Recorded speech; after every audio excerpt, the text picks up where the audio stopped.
In our reflection on life, death and life, we arrive now at Thursday, Holy Thursday,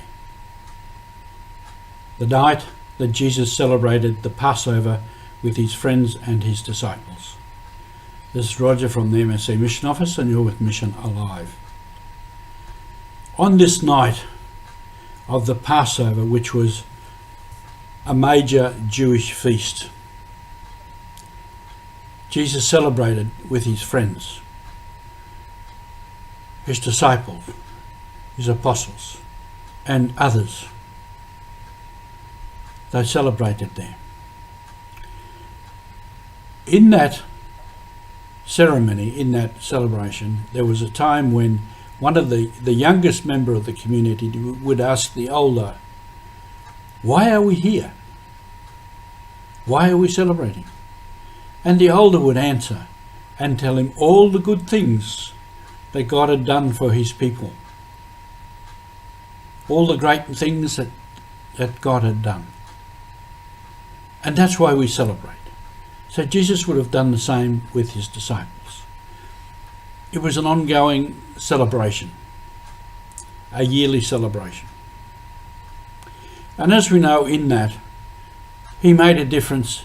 Normally the older in the family would take the bread and bless it and share it, and take the cup and bless it and share it. He added that element, "This is my body, this is my blood," which became the basis of our ongoing celebrations. But Jesus in that celebration would have been fully alive. He would have enjoyed the celebration and the company. And probably they would have danced in a traditional way. So it was a high moment for Jesus. An important moment for him. Bringing together his friends,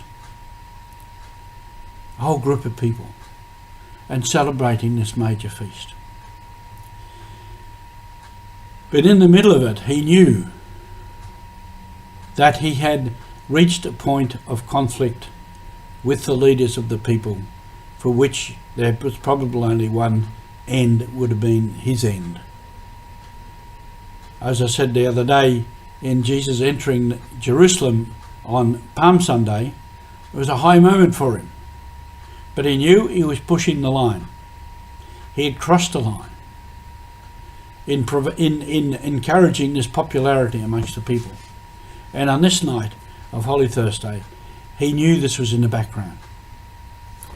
And in that too was the betrayal of Judas.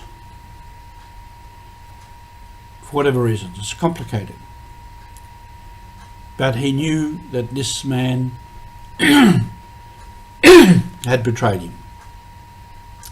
And this would have been heavy. This would have been hard. Would have been a disappointment. Maybe in the midst of this celebration he was depressed also. A difficult thing to take. And of course afterwards they went to the garden, and there he had that suffering, worry, stress of knowing that what was about to happen. That he now entered into direct conflict with the authorities, with the people, the authorities of the nation, the authorities of the religion.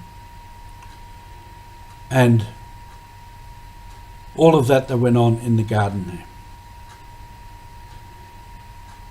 This was part of his life. This was part of his death. So that was his life. That was part of his death, going to his final physical death and leading in the end to new life.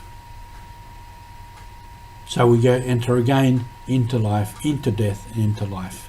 And all of those we need to live fully. As Jesus said, "I come to give you life, and life to the fullest."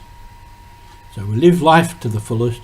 We live our death to the fullest. We live our misery, our anger, our grief, everything. We live it to the full. And we come out to a new form of life.